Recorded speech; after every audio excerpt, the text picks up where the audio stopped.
In the event of an oil spill, it is essential that those on board a vessel react to ensure the appropriate action is taken to prevent or minimize oil pollution.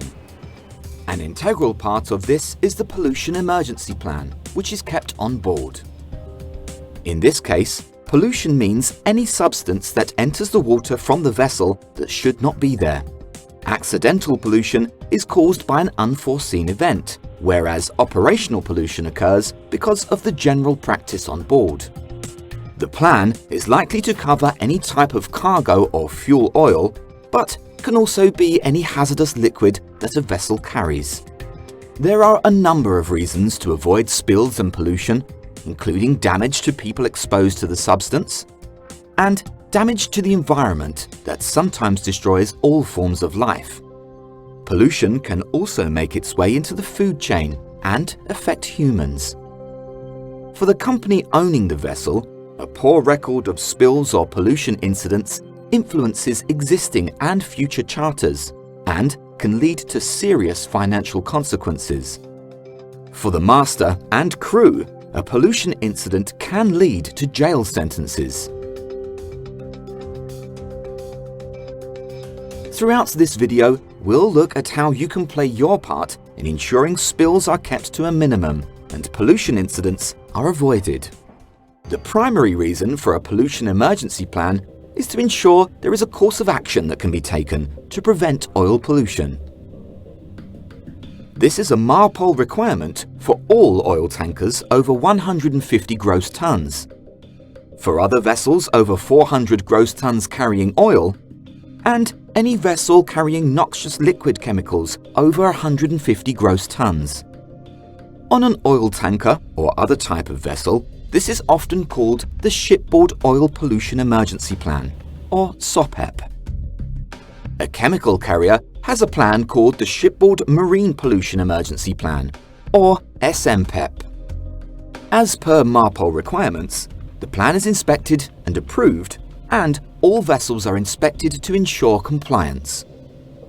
A typical pollution emergency plan has information on reporting requirements, steps to control spills, national and local coordination, and non-mandatory additional information.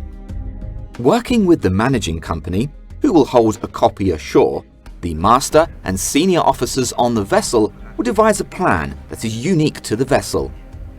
This will take variations in ship design, cargo type, and procedures into account. If the plan does not relate to a new cargo that is to be carried, or the equipment or procedures on board change, the plan will need to be updated to ensure it is still valid. The plan looks at operational methods to prevent a spill from occurring, and includes the actions for all personnel to follow to stop the spill entering the water and becoming a pollution incident. As the spilled substance could be very hazardous, the spill must be treated with the utmost care to ensure the safety of personnel. Oil spill cleanup needs a strategic approach. This requires the flow to be stopped first, the spillage contained, and finally the cleanup of the spillage, all of which will be coordinated by an on-scene commander. The plan will also look at the proper disposal of materials used to complete the cleanup. In some cases, it seems that a vessel may require more than one plan. This can happen when a vessel trades between different countries where there are different requirements to prevent pollution.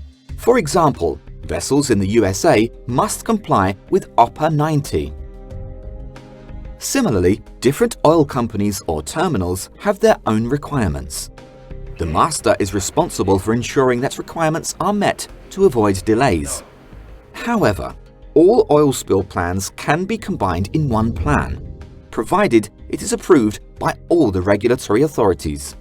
When the plan is devised, the managers are aware of all the number of ratings on board. They are also aware of what their roles are to be under normal operations and in the event of a spill of oil or noxious substances. In the event of a major pollution incident, all crew on board will be involved. Even if it is a small spill, the alarm should be raised and crew assembled to stop pollution. The ratings will not be given a copy of the plan. Instead, there should be briefings to pass on the information. Drills are also held to make sure everyone knows their role and to ensure that the devised procedures work correctly.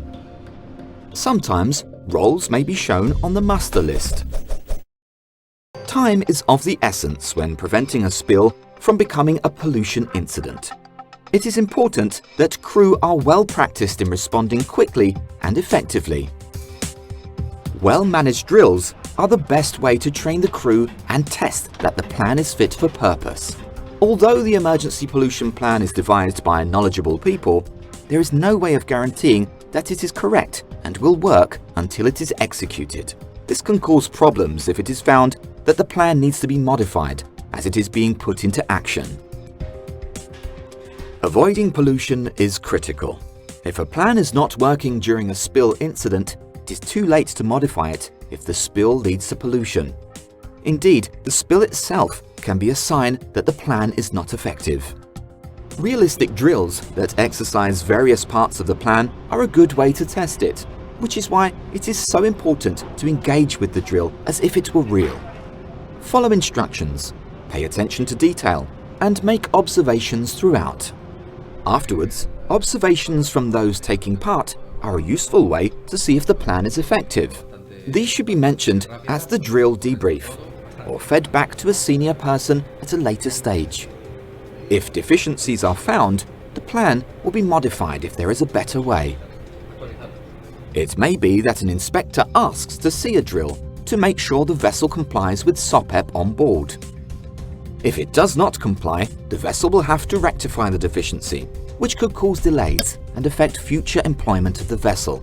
It could also result in the vessel being detained in port. The drill should exercise parts of the vessel's emergency plan, including oil spills on deck whilst bunkering fuel oil or transferring cargo, or a spill of chemicals whilst loading or discharging. The drill will also test cargo hose or loading arm disconnection or leakage, and overpressurization of cargo pipeline during discharge or crude oil washing. It will also test overflow of cargo, or, more likely, escape through the venting system. There will also be actions to take in the event of cracks in a tank or the hull, causing the loss of bunker oil or cargo product, or hull damage due to grounding or collision. With some incidents, the plan will involve the vessel and shore management teams and not leave a lot for some crew members to do. However, the effects of any pollution will affect all crew members, as the plan has roles and duties for the crew during an emergency. They will find out what they should do during various pollution scenarios. A vessel trading internationally has several requirements incorporated into the plan from different organizations. For instance, the Panama Canal SOPEP has slightly different requirements compared to other plans. During a drill, crew members may not see many noticeable differences with their activities, but the vessel's management will. We've just seen the importance of drills in ensuring the emergency plan will be effective in the event of an oil spill or pollution incident. Now, let's consider the effect human behavior has on the response to a pollution incident. People's natural behavior will depend upon their characters, but behavioral training can make the individuals in a team respond to an event in a similar manner. During a spill, everyone must demonstrate positive behavior. They should have good situational awareness and focus on the task at hand. When all crew members come together to stop or minimize pollution, they act as a strong team, where the output is greater than the sum of the individual team members. Positive behaviors can prevent a spill resulting in pollution or minimize the effect of possible pollution. Such actions will be praised by outside parties. As these behaviors are learned, they should be practiced in drills so that you are ready in case of a real spill or pollution incident. Even so, the urgency to stop or minimize pollution combined with the sound of the alarm can make people react differently during an emergency. Similarly, a stranding or collision will make people more nervous than during a drill. But taking part in effective drills always helps behaviour when the real thing happens. Now that we've considered your role in the pollution emergency plan, let's consider the role social media plays during a pollution incident. Social media is any website, online channel or app that allows social interaction and content sharing using a computer, tablet, or mobile phone device, such as Facebook, Twitter, or Instagram. It is open to anyone around the world who has a sign-in account. Social media is an excellent tool to stay connected with friends and family, but there is always a chance that anyone could see your posts. Pollution incidents are big news, and agencies will look for any information sources to get a story. In addition, parties interested in the vessel, such as charterers and shippers, may look on social media to update their information on an incident.